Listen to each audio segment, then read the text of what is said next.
¿Cuál es el espíritu del capitalismo? Los distintos modelos de comprensión y de crítica. Un ensayo de Julio Alvear Telles. Resumen.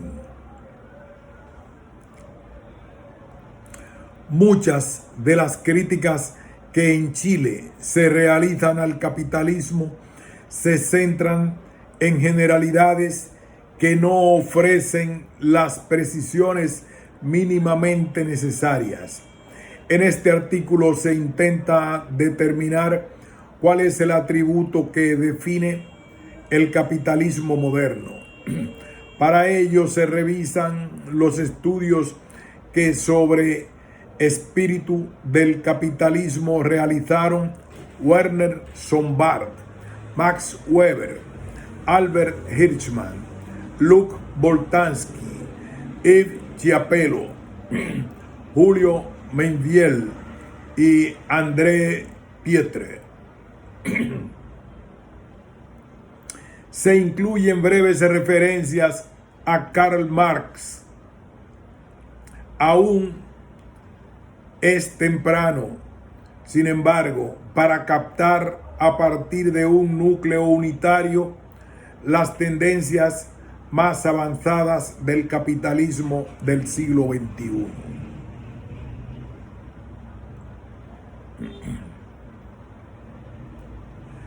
Antecedentes.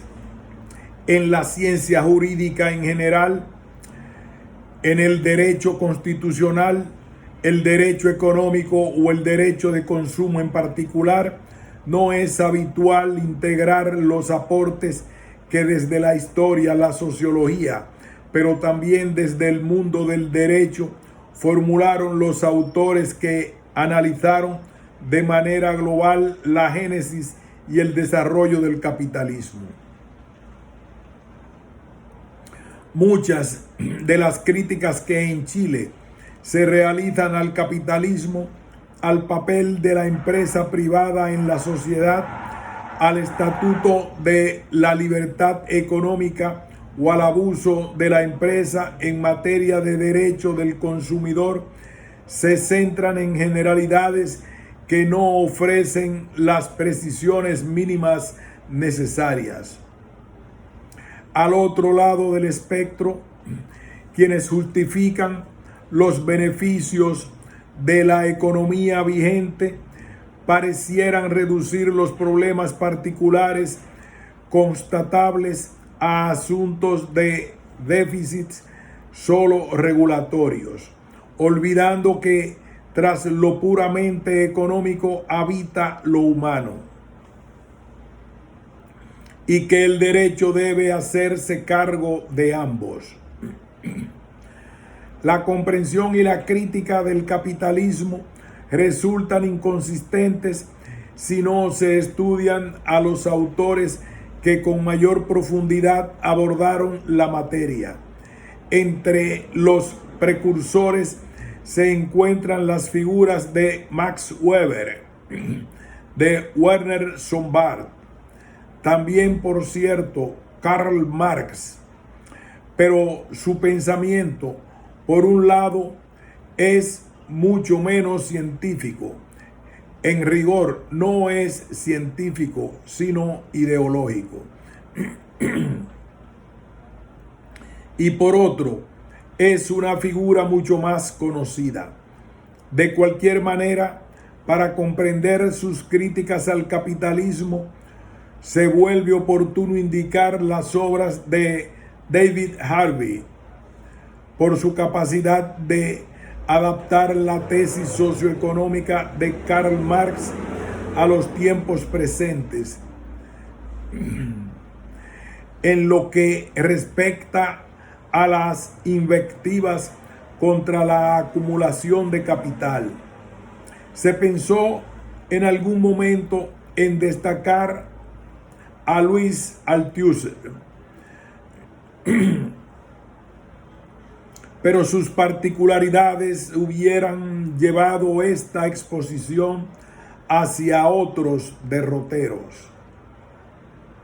Se incluyen a varias figuras que de algún modo continuaron los estudios de Max Weber y Werner Sombart y que permiten conocer las profundidades, lo que va más allá de la apariencia del capitalismo contemporáneo.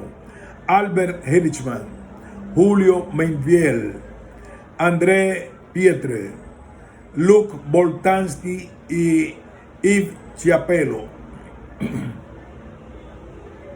Se ha tenido que dejar fuera, obviamente, a muchos otros, entre ellos Pierre Rosanvallon, Louis Dumont, Daniel Bell y Robert Nisbet, que se espera serán abordados en otro estudio, pues sus aportes refieren con mayor nitidez a los aspectos filosóficos del capitalismo.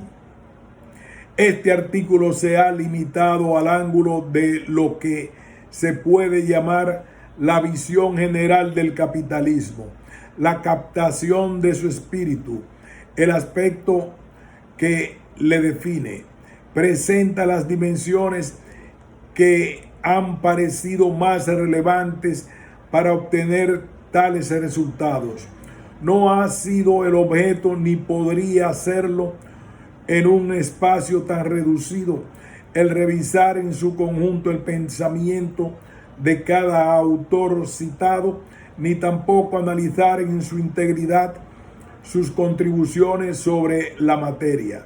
En cambio, interesa destacar con mayor o menor precisión lo que cada una de las figuras seleccionadas ha tenido como elemento esencial y definidor del capitalismo, de un análisis comparativo a fin de dejar que el lector extraiga sus propias conclusiones.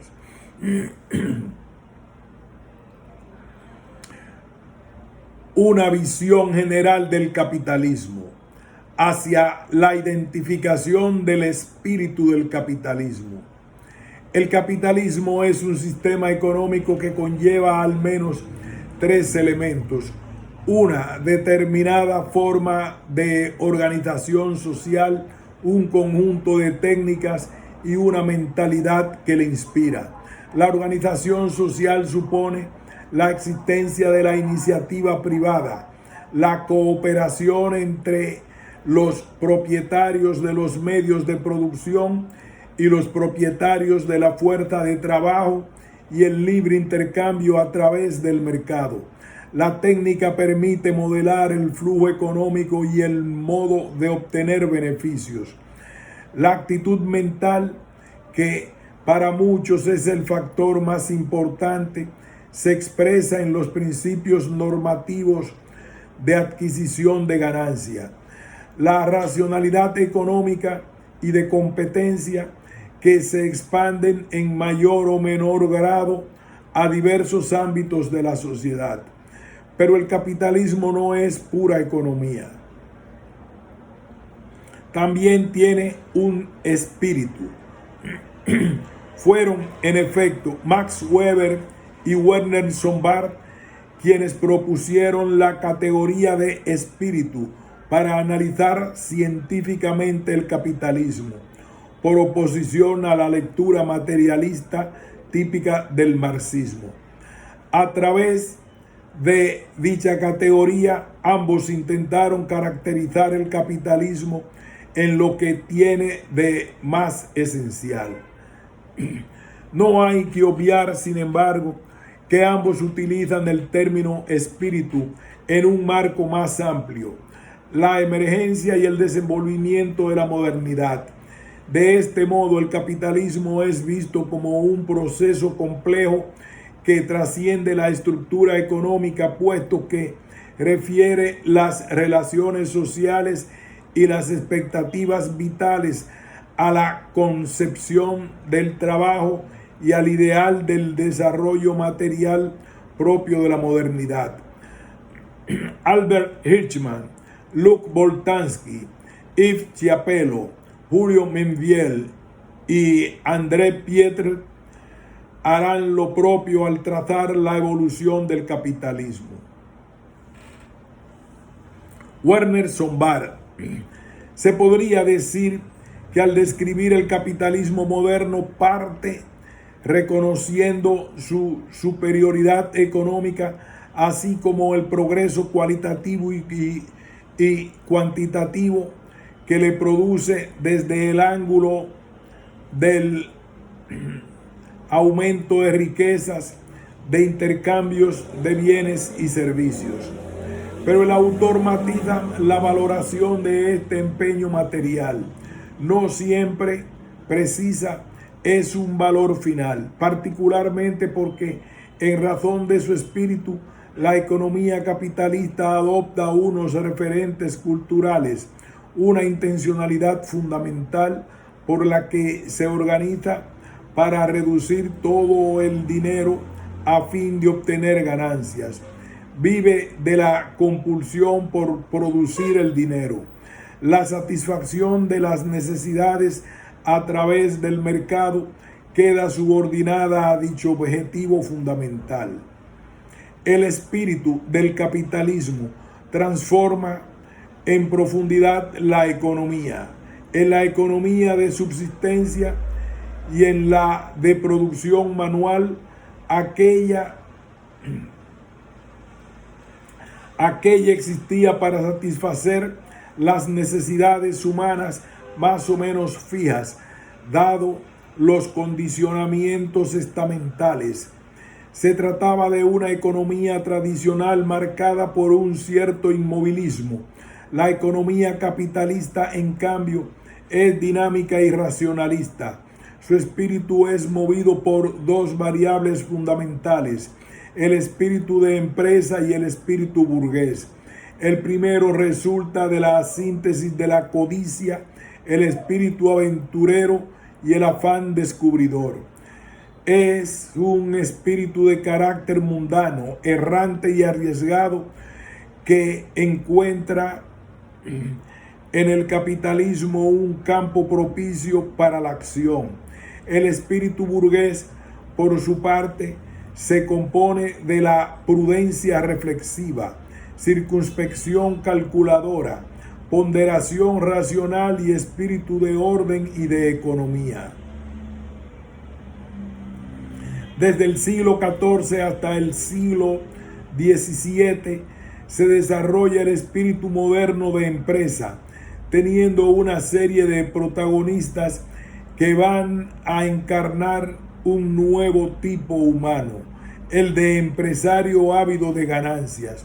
Werner Sombart refiere a los corsarios, los señores feudales, los funcionarios de la burocracia gubernativa, los comerciantes, en especial los escoceses, los florentinos y los judíos, los especuladores y los artesanos. Todos ellos serán dominados por la pasión por el dinero. Paso a paso, nace con ellos un modo nuevo de considerar la existencia humana y con ello la economía. Se vive en este mundo para enriquecerse. El amor al dinero, la pasión por el oro, coliga las voluntades. Nace entonces la empresa moderna como asociación para el lucro, origen de la sociedad de capital. Implica la ejecución de una planificación destinada exclusivamente a tales fines, con la colaboración de personas y recursos. Es conocida su tesis sobre la influencia del pueblo judío como grupo étnico y religioso en la comercialización de la economía, en particular por el desenvolvimiento de la empresa del crédito y la práctica de la usura. Menos conocida es su observación sobre la importancia de la religión católica en la génesis del capitalismo. La moral tomista habría establecido un orden racional a la actividad de los sentidos, con lo que a resultas permitió encaminar el afán de lucro hacia objetivos metódicos. A diferencia de Max Weber, ve en el protestantismo no un incentivo generador de espíritu capitalista, sino un obstáculo. El afán de lucro. Se agrega el cálculo del espíritu burgués, cuyo sustrato humano pasa por diversas etapas en la medida en que el capitalismo evoluciona.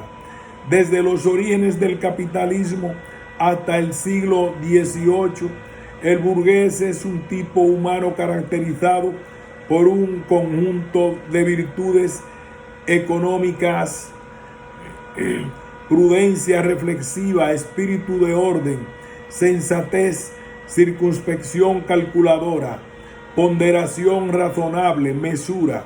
Si bien el hombre es la medida de todas las cosas, no hay excesiva agitación en el burgués de este periodo. El enriquecimiento se busca para cultivar los valores del bien vivir que se asumen con relativa honestidad y templanza. La pasión por el dinero y el racionalismo económico no se mueven sin esos contrapesos. A inicios del siglo XIX emerge la burguesía como sujeto histórico que encarna el espíritu del capitalismo. Es la propietaria de todos los valores representativos de la riqueza y del capital, materias primas, medios de producción, comercio, etc. Dirige o tiene intereses directos en el proceso de producción, aumentando el valor del capital que interviene. Representa plenamente, ya sin contrapesos, el homo economicus, que se desvive por la acumulación del dinero. Sus valores fundantes son los negocios, el enriquecimiento sin límite. La actividad constante es conquistar, organizar, calcular, someter las cosas a transacción y especulación. Valora el mundo que le rodea por la potencialidad dineraria, por la capacidad de convertirla en dinero. En la nueva burguesía, el comportamiento económico obedece a una racionalización absoluta, a fin de organizar los negocios en vista de la producción y la conquista de mercados y consumidores. Las antiguas virtudes burguesas se despersonalizan y se cosifican. El honor del comerciante, la merecida fama de la estirpe importa menos. Lo relevante es el prestigio de la empresa, la cantidad de dinero que se posee, el monte de los capitales invertidos.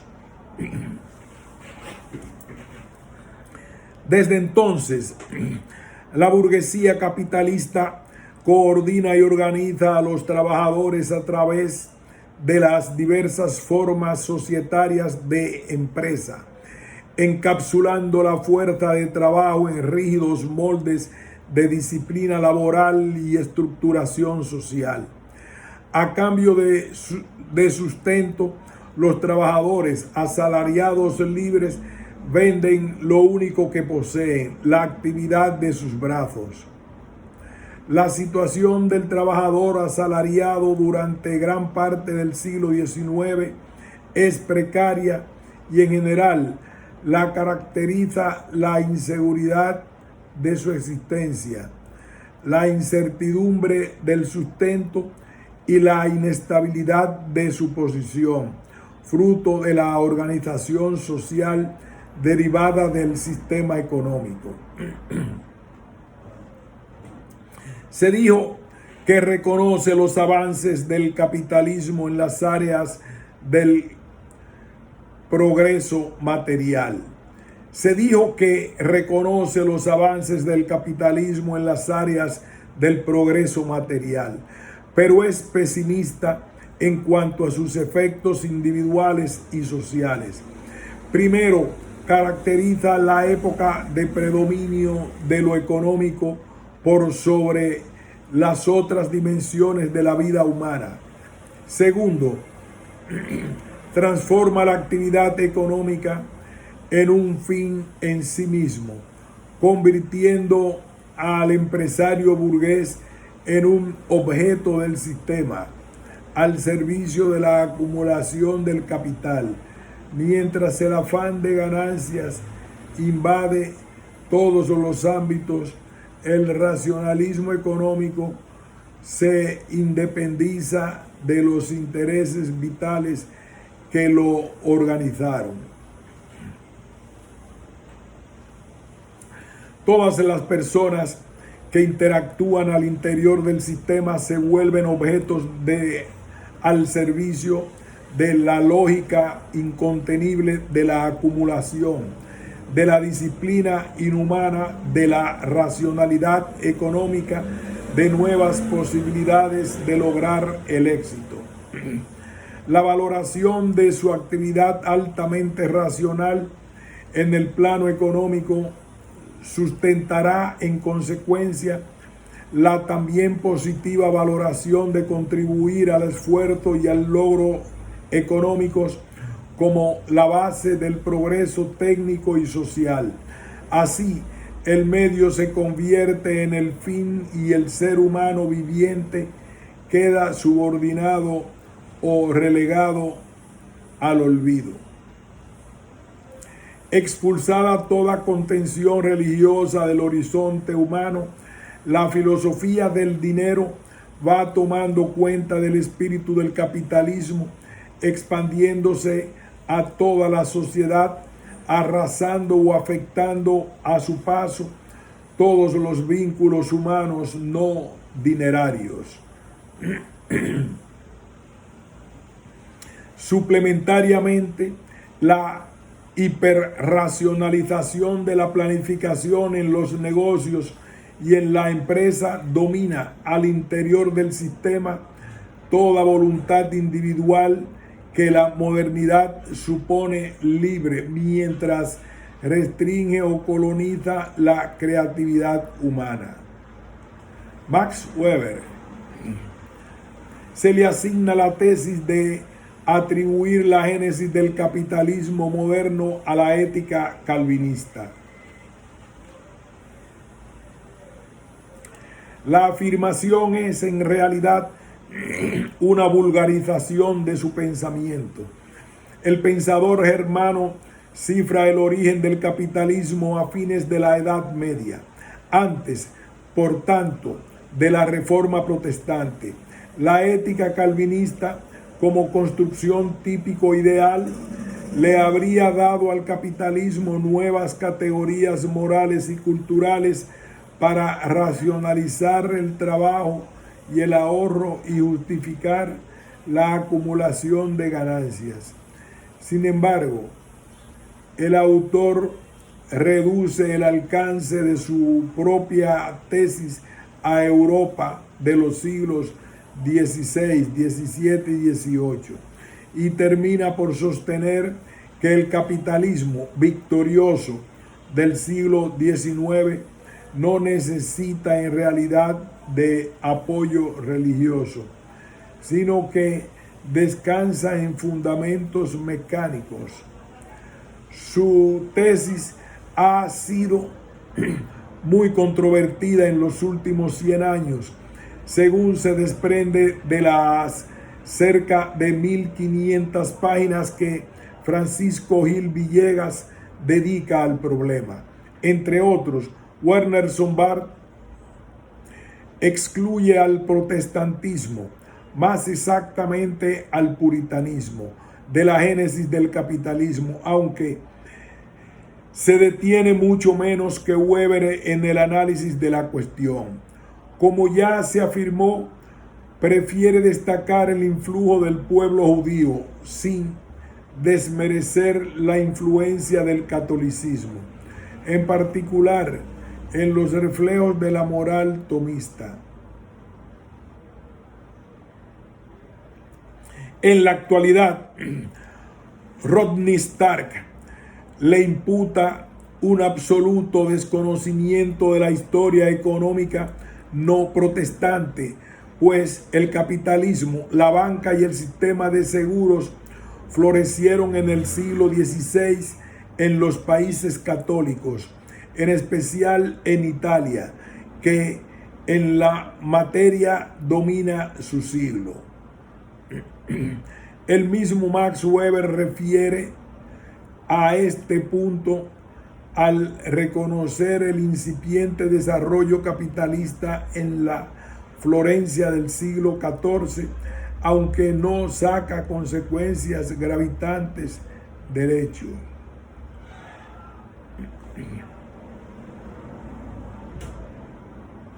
Hay un aspecto, sin embargo, en el que tiene razón: la ética calvinista del trabajo, con el dogma de la doble predestinación, da una tonalidad peculiar al capitalismo, en la medida en que éste se deja influir por aquella, su espíritu queda subyugado por el interés individual. Sobre esto último autorizará Adam Smith y el liberalismo.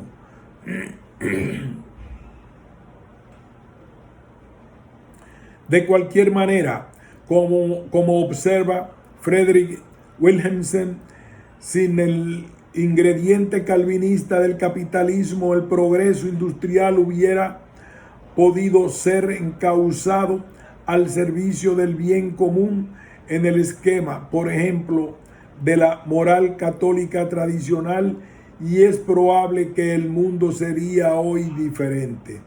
Para Max Weber, el capitalismo se configura en torno a la racionalización económica, que a su vez es parte de ese desencantamiento del mundo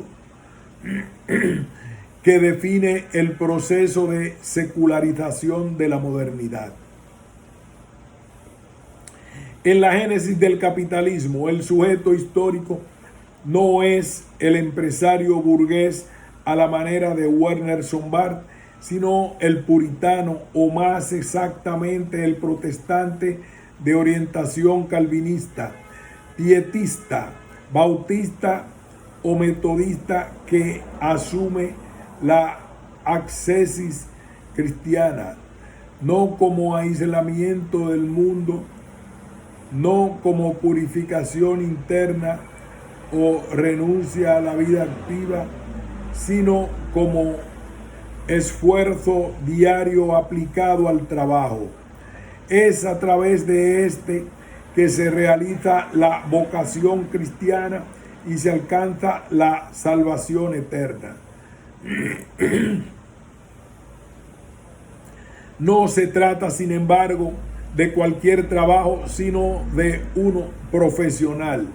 Esto es, permanente, sistemático, organizado, por el que se persiguen bienes terrenales como parte de la propia reforma moral y como medio para realizar el conjunto de virtudes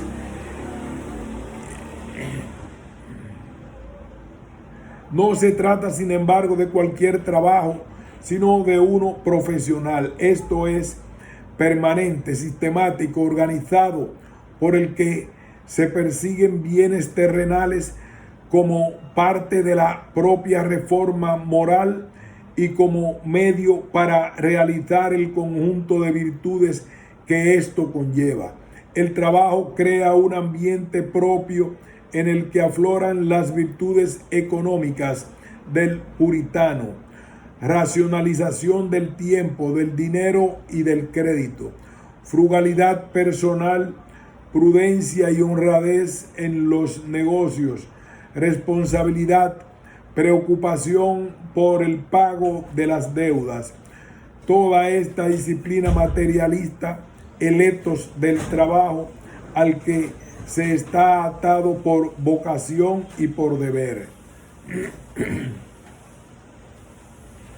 El ethos con el que se asume el trabajo racionaliza toda la actividad económica, lo que permite una efectividad nunca antes vista en el manejo del dinero y de la riqueza. El éxito en la materia no será visto con sospecha o como obstáculo para la salvación de la propia alma, sino como un signo y señal de predestinación. La creencia en la determinación produce, por tanto, una orientación vital, un tipo especial de ascetismo cristiano que conduce a la emergencia del capitalismo moderno, la racionalización de la vida a través de la organización del trabajo proyectado a la explotación y la productividad económicas. Como medio preferente para lograr la salvación, será uno de los elementos esenciales del espíritu que acompañará la génesis del capitalismo. Más allá de la discusión sobre las distintas causas que dieron origen al capitalismo, el interés de Max Weber reside en señalar la presencia de los rasgos ascéticos puritanos en la mentalidad burguesa que impulsará la economía moderna. A tales efectos, Dennis Baranger distingue tres significados de capitalismo en el pensador germano. El primer significado refiere al capitalismo en general, aplicable a diversas épocas históricas. Cualquier empresa o actividad lucrativa, botín, usura, especulación, prebendas oficiales, producción de bienes y servicios, que se guíe por la probabilidad de obtener una ganancia por sobre una aportación dineraria inicial, puede ser calificada como capitalista. El segundo sentido es el que corresponde al capitalismo moderno, que en cuanto racional se contrapone a las formas irracionales precedentes. El primero lucra a partir de circunstancias o condiciones sobre las que no tiene un dominio racional. El segundo, en cambio, es el que se desenvuelve en términos de una racionalidad económica pura, sin necesidad alguna de apelar a instancias extraeconómicas. Dennis Baranger precisa que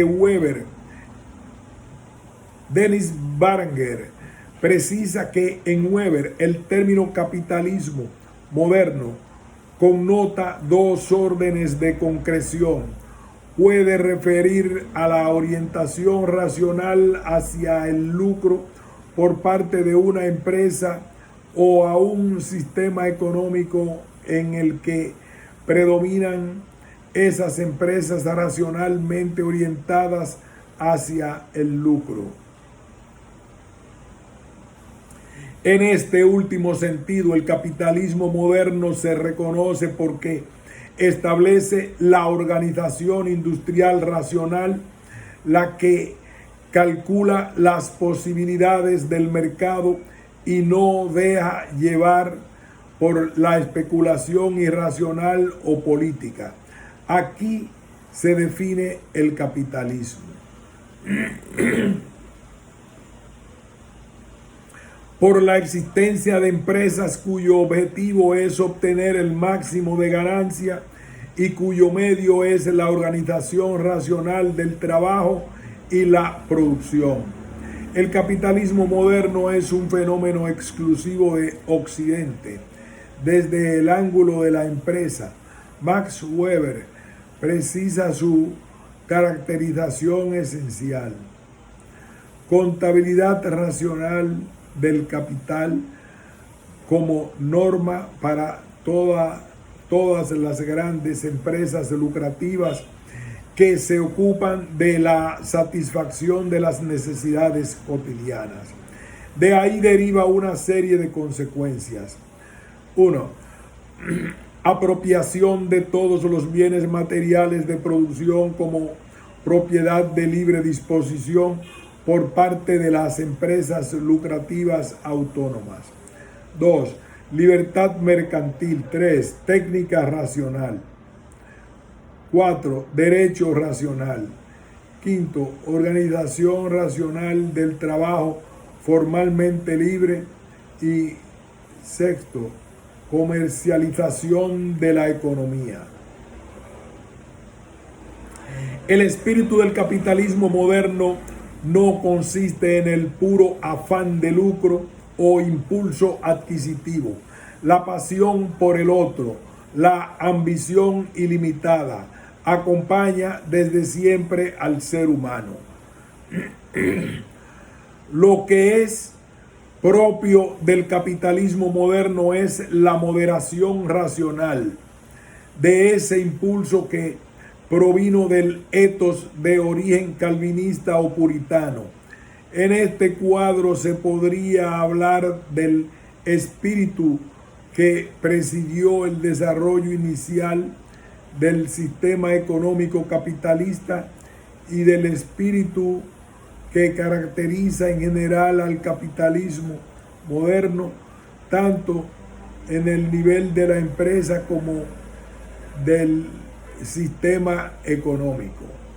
El influjo protestante refiere primordialmente a aquel desarrollo inicial del capitalismo en cuanto las creencias calvinistas y su ethos afectaron la conducta práctica de sus seguidores en el ámbito económico, lo que favoreció el desenvolvimiento de empresas capitalistas sobre las cuales después pudo asentarse el sistema económico capitalista.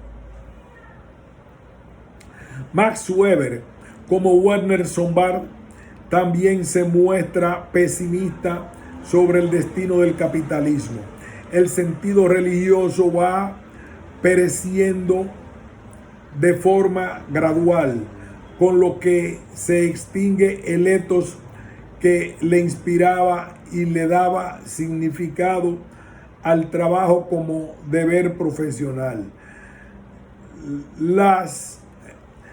La riqueza se transforma en un fin en sí mismo y el deseo de gratificación inmediata se vuelve en norma de la cultura económica. El capitalismo deviene en un sistema mecánico que absorbe las vidas humanas, estabulándolas en la dinámica de la acumulación de ganancias. El cálculo racional, dice el pensador germano, reduce a cada trabajador a un engranaje de esta máquina burocrática y viéndose a sí mismo de esta manera simplemente preguntará cómo transformarse a un engranaje más grande.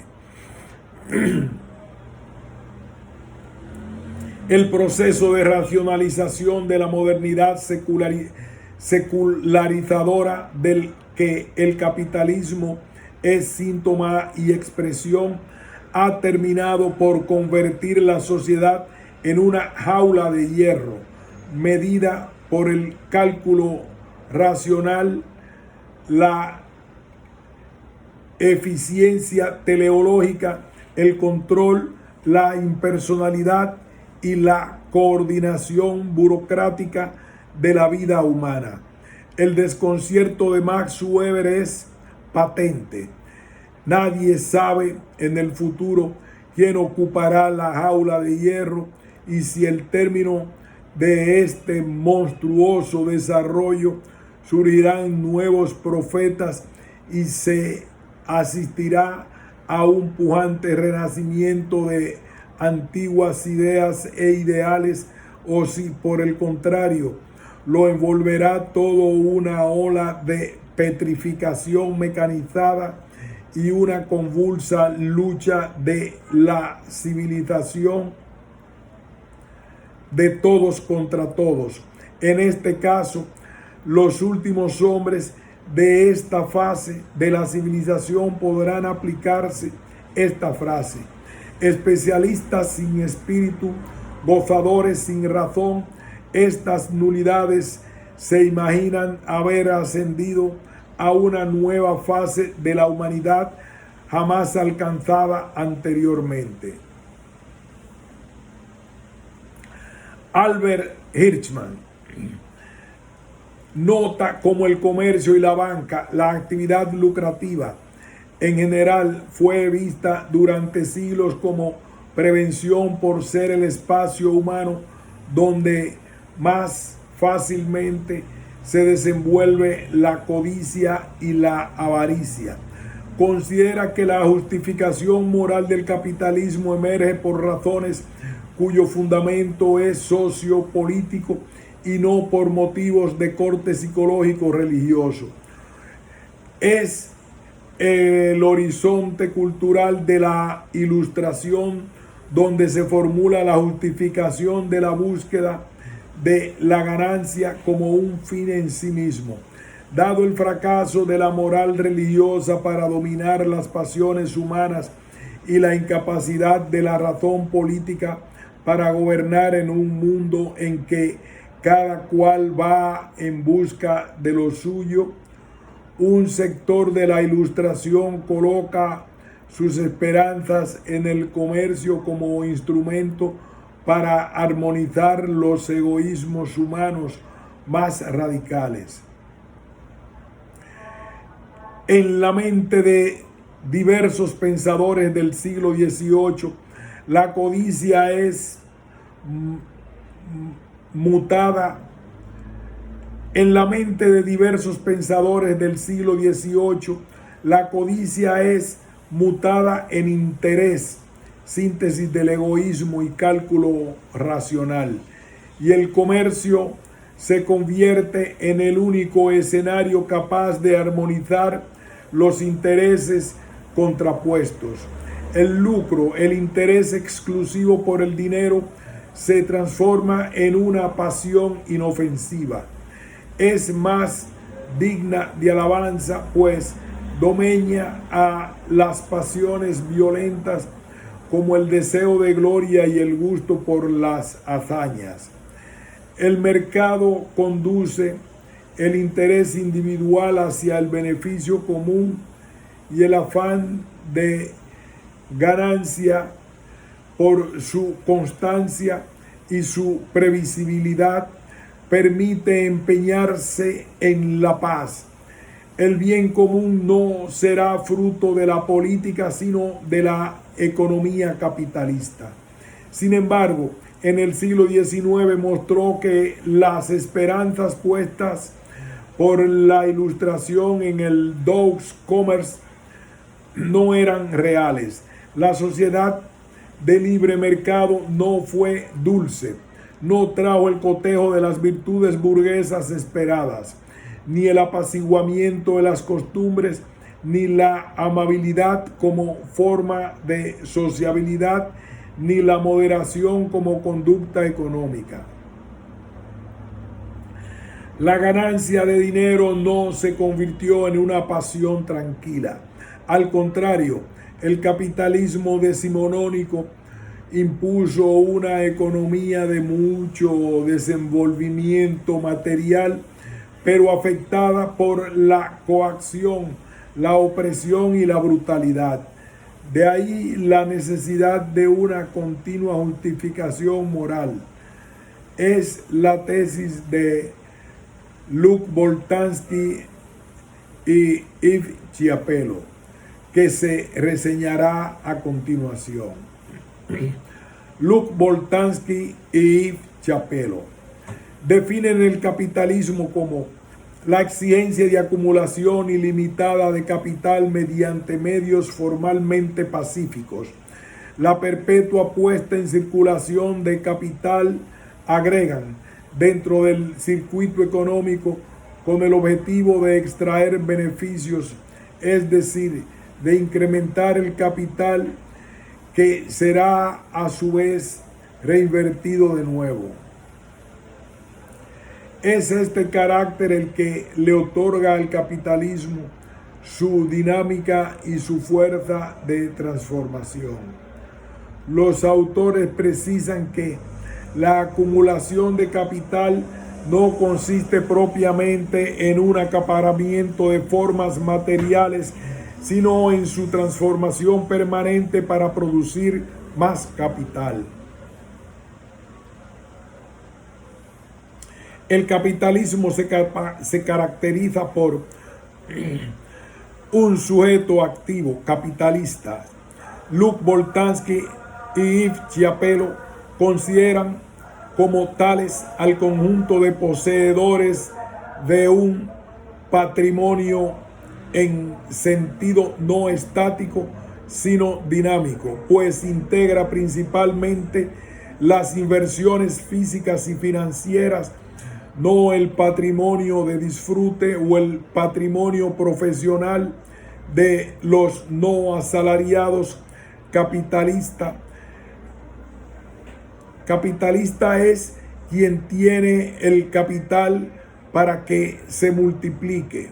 Sin embargo, en un sentido más preciso, el término es conveniente conservar. Sin embargo, en un sentido más preciso del término, es conveniente reservar la voz capitalistas para aquellos que en realidad mueven el sistema.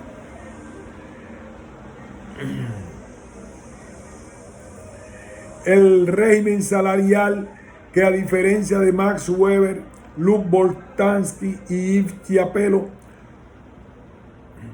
consideran desde el solo ángulo de la posición social, sin importar sus formas jurídicas contractuales. Lo propio de la economía capitalista es que se apoya sobre una parte de la población que no tiene capital o muy poco, en cuyo beneficio no se orienta el sistema, que vende su fuerza de trabajo y no sus productos para vivir, que es libre en el ámbito formal, pero depende socioeconómicamente de los dueños del capital y que les entrega en propiedad, en cuanto fuere posible, todo el fruto de sus esfuerzos. El trabajo asalariado se ha extendido a las mujeres y a las profesiones liberales, angostándose las formas de trabajo autónomo. El proceso capitalista tiene un carácter insaciable dada la operatividad de la libre competencia.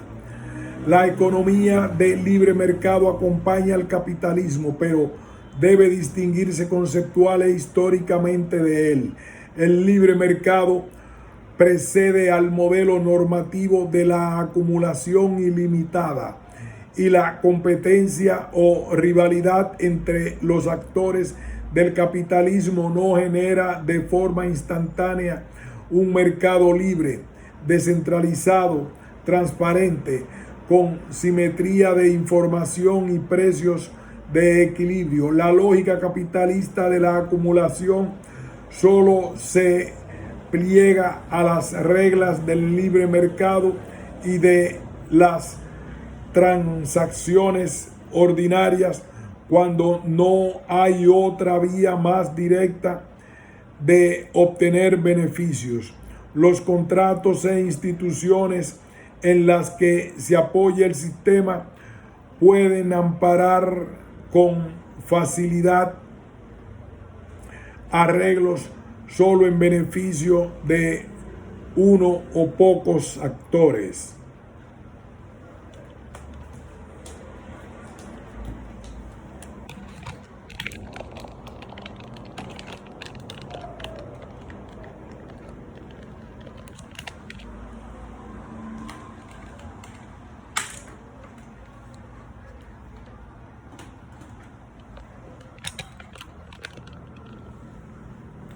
Continuamos. El capitalismo necesita un espíritu que le justifique. Luc Boltanski y Yves Chiapello atribuyen al capitalismo un vínculo necesario con la moral, una exigencia de deber ser ético, y ello por una razón no ética, pragmática, utilitaria. A medida que evoluciona la búsqueda de la acumulación ilimitada del capital, produce efectos desfavorables para una parte importante de la población, por lo que requiere legitimarse a través de justificaciones morales, tanto individuales como colectivas. No es sólo la manida cuestión de las desigualdades y sus correlatos, sino también el hecho de que muchos integrantes de la sociedad no tienen posibilidad de obtener beneficios o esta es mínima, por lo que la lógica del sistema está lejos de favorecer a todos. En realidad, solo a los que puede aprovecharse de ella.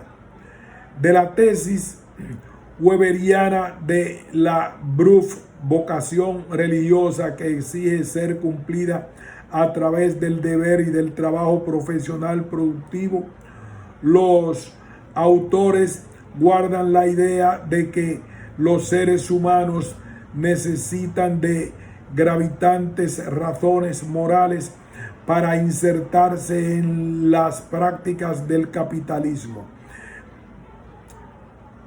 En especial porque el capitalismo, por su estructuración económica y sus efectos sociales, no es capaz de suscitar en su propio ámbito compromisos durables en gran parte de la población. Las críticas le hacen mella y requiere saldarlas mediante justificaciones morales, pues de lo contrario resulta un sistema quebradizo y en crisis permanente. Cada proceso de acumulación produce injusticias, despierta críticas y requiere justificación. Las críticas producen una suerte de efecto dialéctico en la medida en que el capitalismo se ve forzado a incorporar las críticas modificando su espíritu, limitándose o moderándose, con lo que aquellas pierden su filo detractor. De este modo, se puede definir el espíritu del capitalismo como el conjunto de creencias normativas que legitiman los procesos de acumulación tanto en el ámbito individual como colectivo, comprometiendo a todos los integrantes del sistema. El espíritu del capitalismo obviamente no es el mismo desde la génesis de la modernidad, pues cambia de contenido de la mano de las transformaciones sociales que ocasiona y de las consecuencias críticas que produce. Estos cambios son analizables a través de un modelo a tres bandas: la crítica que el proceso capitalista suscita, los dispositivos de organización del trabajo y las formas de obtención de beneficio implicado en dicho proceso, y los elementos del sistema que permiten la separación tolerable entre las exigencias de justicia y la mantención de aquellos dispositivos. Un cambio en cada una de esas bandas repercute en las demás y en consecuencia en la conformación del espíritu capitalista. Siguiendo a Robert L. Heilbronner, Luc Boltanski y Yves Chiapello identifican cuatro formas distintas del capitalismo o 4 fuentes de indignación. A. El capitalismo como fuente de desencanto y de inautenticidad de los objetos, de la persona, de los sentimientos y en general del tipo de vida que se encuentra a él asociado. B. El capitalismo como fuente de opresión en la medida en que se opone a la libertad, a la autonomía y a la creatividad de los seres humanos sometidos bajo su imperio. Ello es posible en razón de 2 fenómenos inherentes al capitalismo: la dominación del mercado como fuerza impersonal que fija los precios, designa los hombres y los productos o servicios deseables y rechaza el resto, y las formas de subordinación de la condición salarial, disciplina de empresa, estrecha vigilancia por parte de los jefes, encuadramiento mediante reglamentos y procedimientos, etc. C. El capitalismo como fuente de miseria de los trabajadores y de desigualdades de alcance desconocido en el pasado. D. El capitalismo como fuente de oportunismo y de egoísmo que, favoreciendo solo intereses particulares, actúa como destructor de los lazos sociales y de las solidaridades comunitarias, en particular de una solidaridad mínima entre ricos y pobres. El impacto de estos tipos de críticas en el espíritu del capitalismo es poderoso y puede tener 3 efectos: deslegitimar los espíritus anteriores y privarles de eficacia, obligar a los portavoces a justificar el sistema en términos de justicia y de bien común, defender el proceso mostrando que las alternativas al capitalismo son menos beneficiosas y menos justas. De cualquier manera, bajo el impacto de la crítica, según se ha indicado, el capitalismo se autolimita en sus puntos más críticos. En una radiografía del espíritu del capitalismo o de sus espíritus sucesivos, se pueden discernir tópicos recurrentes provenientes de las éticas utilitarias, contractualistas o consecuencialistas, propias del liberalismo, los tópicos de la utilidad, del bienestar global o del progreso, la justificación en términos de eficacia sin igual a la hora de ofrecer bienes y servicios, la referencia a los poderes liberadores del capitalismo y la libertad política como efecto colateral de la libertad económica. Durante los siglos XIX y XX, 3 espíritus del capitalismo pasan a los ojos de estos autores. El primero es típico del siglo XIX y es el que corresponde a la figura del burgués emprendedor, con todo el aparato de valores o virtudes burguesas anejas. Se trata de un capitalismo de modo familiar donde los trabajadores son conocidos personalmente por los propietarios o patrones y el destino de la empresa está ligado al destino de la familia. Un segundo espíritu es patente durante el siglo XX, en concreto entre 1930 y 1960.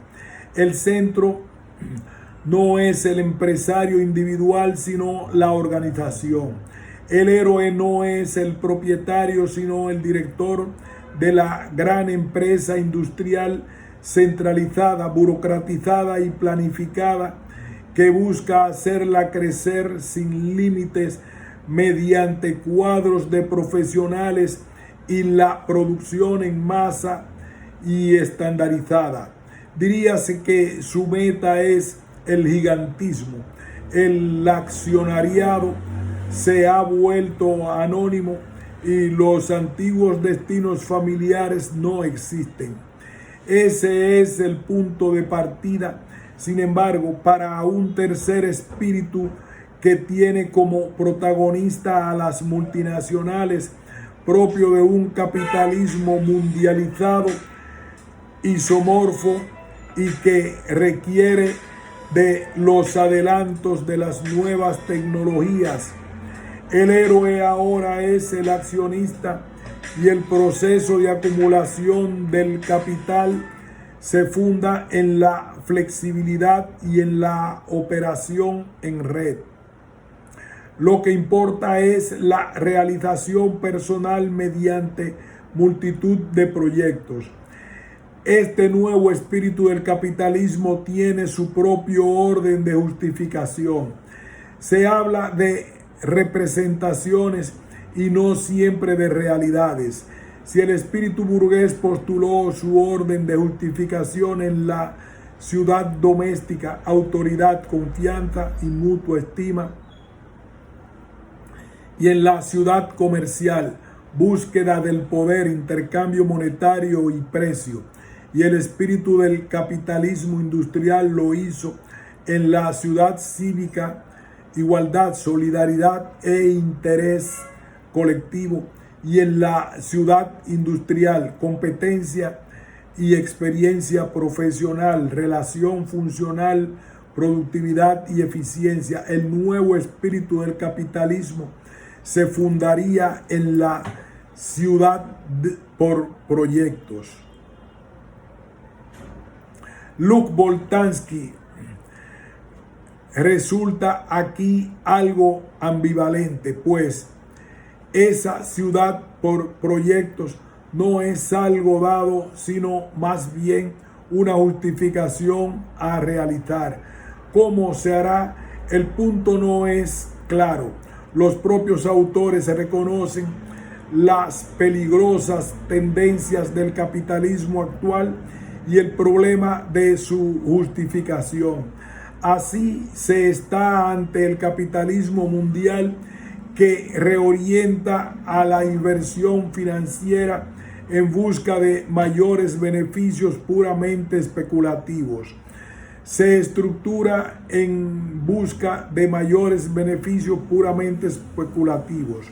Se estructura en torno a los mercados financieros y al proceso de fusión o adquisición de las multinacionales en un contexto de políticas públicas desreguladoras y de flexibilización laboral, de desarrollo de nuevas tecnologías que aumentan hacia el infinito de las redes de la economía. Aparecen nuevos modelos de gestión de la empresa. La riqueza aumenta, pero también los resultados desfavorables como la reducción de las ayudas sociales, la precariedad de los trabajos estables, la familia reducida a frágil unidad de consumo, el acceso de los jóvenes a puestos laborales inferiores al de sus padres, la falta de expectativa en torno a las jubilaciones y a las futuras condiciones de vida, etc. Todo lo cual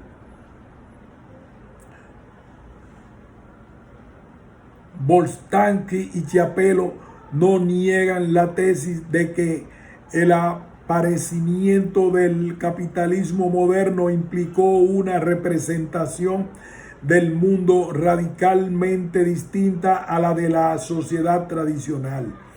Pero sus conclusiones hay que retener, el vínculo entre el lucro y la justificación moral, pues ese vínculo conforma el espíritu que la legitima el desenvolvimiento. pero de sus conclusiones hay que retener el vínculo entre el lucro y la justificación moral, pues ese vínculo conforma el espíritu que legitima el desenvolvimiento del capitalismo moderno en sus distintas etapas.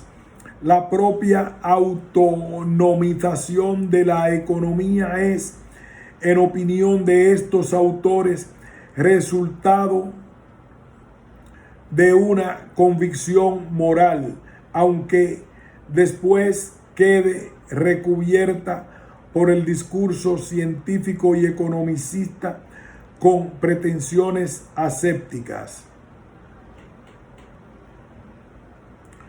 Julio Mainvielle y André Pietre.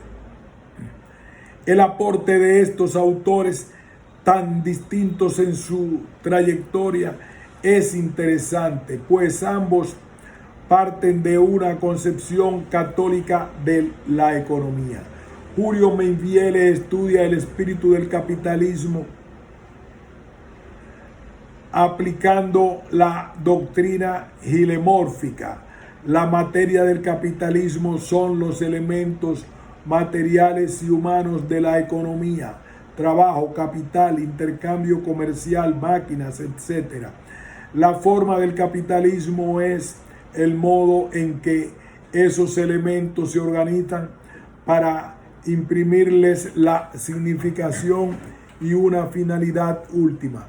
La materia del capitalismo, por tanto, podría recibir otras configuraciones distintas a las que le otorga el sistema capitalista, y en parte ello fue lo que ocurrió en la economía tradicional, donde el trabajo, el capital incipiente, el mercado, la posesión de la tierra, la tecnología y la producción se organizaban de manera distinta. Aquí pausaremos.